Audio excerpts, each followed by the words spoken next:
All right, so I want to update everyone on the new cases as usual, as well as get into some other important things. So getting right into it here, Canada's up to 27,540 cases, 954 deaths. Alberta had its new record high with 138 new cases yesterday, which is not a good sign, but again, I think it's going to slowly start to trend down. And again, it is just one day. I would be interested to see what the cases look like in the coming days. I mean, it's going to go down. It's just a matter of how much. We're also up to 48 dead. Again, the overwhelming majority of cases are in the Calgary area. 1,242 of the 1870, 33 of the 48 dead. So again, that's the main thing you got to worry about. And again, I think there was about 37, 38 new recovered cases. So there's a lot of people that are recovering, so basically you can minus that off the total for the amount of cases. So yeah, and not only that, we already have 914 recovered of the 1870. So, and again, Alberta has had a ton of tests too, 82,649 tests. So they are testing a lot of people. And like I keep mentioning too, that we need to come up, I mean, the people obviously aren't going to, but the government needs to come up with a realistic plan here of when we're going to open things back up, what it's going to look like when that happens, all this kind of stuff. Because I don't think, I mean, first of all, this waiting till there's a vaccine is not realistic at all.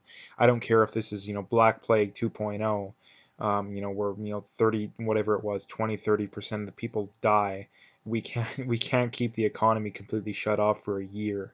My estimations would be preferably in May at some point, but June at the absolute latest. Anything after than that, we're going to be in for some very, very serious trouble. And I can't stress that enough, because when I see these people talking online and in comments and even some people in person, you don't really get to talk to very many people anymore nowadays in person, but people aren't all that concerned, and it really shocks me. Again, part of it is people just completely uneducated, completely ignorant on what's going on history, on all that kind of stuff. Because when we attempt to turn the economy back on, it's not just going to turn back on. It's not going to happen. It's not a light switch. It's not completely on or completely off. We're gonna turn it back on, quote unquote, and it's gonna run maybe. It's not going to run as good as where we were at, and the Canadian economy was pretty weak to begin with. So we're going to be in for some serious trouble, and we need to come up with a plan for that, because the government is asleep at the wheel, like completely asleep at the wheel. Um, but anyway, there's another thing that I'll talk about, getting into that in one of these other stories. So let's get right into some other stories. This is from Tom Quiggin. Now, I've talked a little bit about this, but I want to talk more about it. He goes on to say Justin Trudeau wants Canadian taxpayers to fund the quarantine of foreign workers coming to work in Canada while we have over a million new unemployed people. So taxpayers are subsidizing foreign workers to take jobs in Canada while the country suffers. Again, how does this make any sense? How does this make any sense? We're going into more debt. We're making taxpayers pay for this when there's no shortage. There's plenty of people that would be willing to work. Plenty of people to be willing to work. This makes absolutely no sense. Um, Anyways, I just wanted to bring that up because it's a crazy story, and again, it's just the federal government is handling this about as poorly as they could possibly handle this. Um, this is from True North. And again, they're quoting Jason Kenney here, and they go on to say, this is the same Dr. Tam who was telling us that we shouldn't close our borders to countries with high levels of infection, and who in January was repeating talking points of China. And good on Jason Kenney too. Like, I'm relatively skeptical of Jason Kenney, but Jason Kenney is one of the only major politicians in Canada that's been willing to point this stuff out that's blatantly obvious. Like, blatantly obvious, someone with the tiniest little bit of critical thinking skills should be able to figure this out. So that's why when I talk about this whole thing, I think it's pretty safe to say that these people in the federal government either agree with China and the World Health Organization, or they're just so incompetent that they don't recognize something that most people can recognize, at least people that are actually paying attention, I guess. And like I say, it's absolutely crazy. And like I appreciate Jason Kenney pointing this out. But again, they got to do more. They got to do more. I haven't seen anything major about, when are we going to be opening things back up again? What's the plan for that? You know, like I haven't heard any of that. I haven't heard any of that. And like I say, I think that the goal here, especially with the federal government, is to let's experiment with taking, what can we take away, how much can we get away with when this kind of stuff happens, because it's just the old saying, never let a good crisis go to waste. They want to exploit it as much as they possibly can, and the problem is, like I say, the people are letting them. Like, we need to stop letting them off the hook. Like, they're handling this about as poorly as it can possibly be handled. Like, come on. um, Again, doesn't it's just crazy. So I wanted to bring that up because, again, this is a very important story here. And this is from Tom Quiggin. He goes on to say, I had the distinct displeasure of working with the World Health Organization in former Yugoslavia. They were experts in finding four-star hotels and driving around in armored Land Rovers, even though they never went in harm's way to fund the UN. Again, these are people that are completely out of touch with society, with the average person, I guess. And again, they care about enriching themselves and power. That's all they care about. They don't. What does the UN do to benefit the world? Like, seriously, what does the UN do? No, I know that you can look up some BS definition about it. United Nations is helping poor countries and helping this and helping that. Do you have actual evidence of that, or are you just reading off Wikipedia? Like, and that's something that bothers me so much, is that people, they'll do that kind of stuff. And again, I don't care about that kind of stuff if that's not what's going on. I say about in Canada how we don't really have many rights left, and they'll point, oh, the Charter of Rights and Freedoms has this and that. Well, again, we don't have free speech if the government isn't upholding free speech. It doesn't matter if it's in the Constitution or not. So again, I wanted to point that out. And again, we should absolutely be defunding the UN too.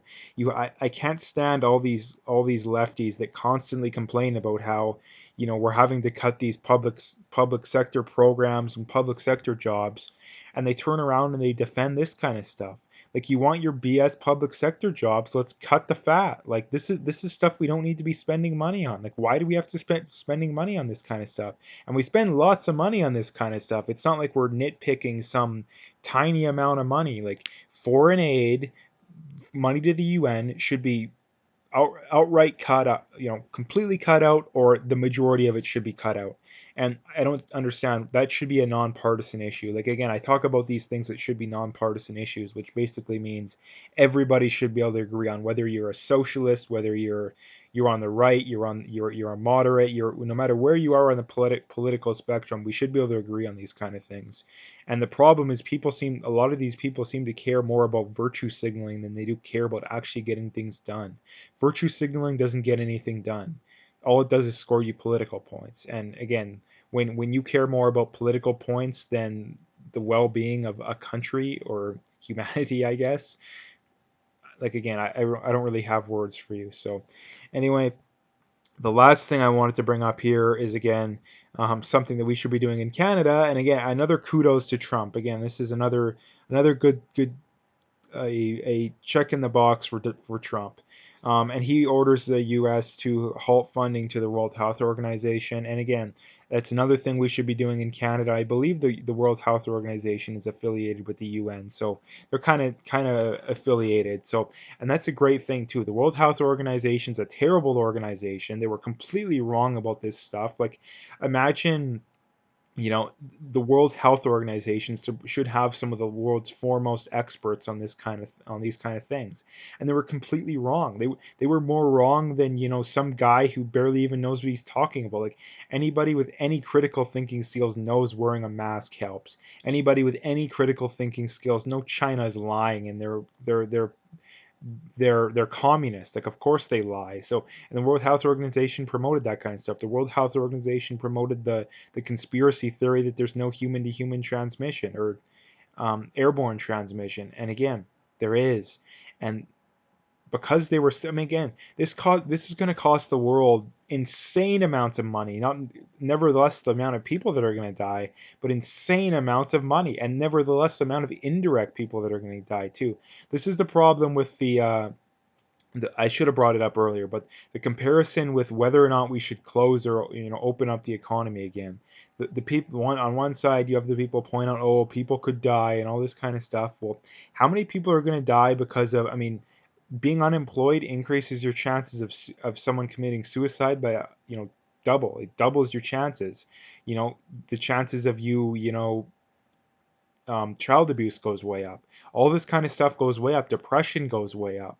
Again, I don't think that it's worth it in the long run. This isn't a mass, this isn't the doomsday pandemic. It's yeah, is it worse than the flu? Absolutely, but it's not a doomsday pandemic that a lot of people are treating it like, and the government is treating it like.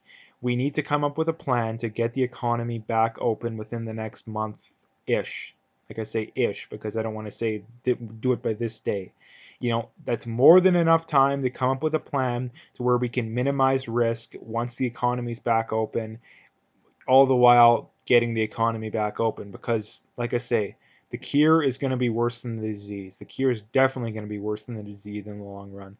We're going to look back at history and be like, man, they really, brought on one of the worst, arguably the worst. I mean, up to this point, it is going to be the worst recession of all time, most likely. Um, all for something that wasn't all that much worse than a bad flu season. Like honestly, again, I don't believe that it's just the flu, but it's not that much worse. It's basically the flu that is slightly more likely to kill you, and it's more likely to be transmitted human to human. But it's not that much worse. It's not that much worse. I seen a report the other day that like 95% of the people that are dying from this are either actually are of the people that aren't older. Like, so we're talking the people that are dying that are under 60 or 65 or whatever the number is. Um, like 95% of them are people with underlying health conditions. So we're talking if you're someone who's under 60 without underlying health conditions, which that's a surprisingly low amount of people. But I mean, if you don't have any underlying health conditions, you're in this group. The chances of you dying is so incredibly low. Why those people can't go back to work is beyond me. Like it doesn't make any sense. It doesn't make any sense. And I think we're at the point to where if I mean, the government could come out next week and say, yeah, we're going to open up the economy in 2 or 3 weeks, and I'd be like great. But it seems to me like the government is just using this as an excuse to experiment with what liberties they can take away, experiment with how much, hey, can we mess with the public in this way? What can we, it's basically, how much can we get away with, basically. That's what they're experimenting with. You have these city bylaw officers, basically, I've seen them pretty well all around the world.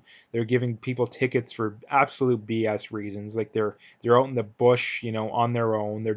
They went for a drive alone, not even going anywhere. They're getting tickets. There's this guy playing with his kid, got a ticket. Um, and I think that a lot of these cities are losing out on tax revenue because a lot of people aren't paying their mortgages right now. They're not paying their property taxes. So the city's like, hey, we got to make money somehow. Let's go give people, $500,000 fines for absolute BS reasons. And again, that should be another thing that's completely nonpartisan. But again, when you're on the left, you kind of like that authoritarianism. You like the let's give us your papers because that's communism 2.0. So anyway, I'm going to leave it there. If you like the video, make sure to hit that like and subscribe. Check out my PayPal and email. I got linked in the description. I appreciate any donations, but at the very least, just hit that like and subscribe. And the last thing I always like to mention too, check out my BitChute channel too. Again, YouTube's going to ban or shadow ban me at some point, so check me out there.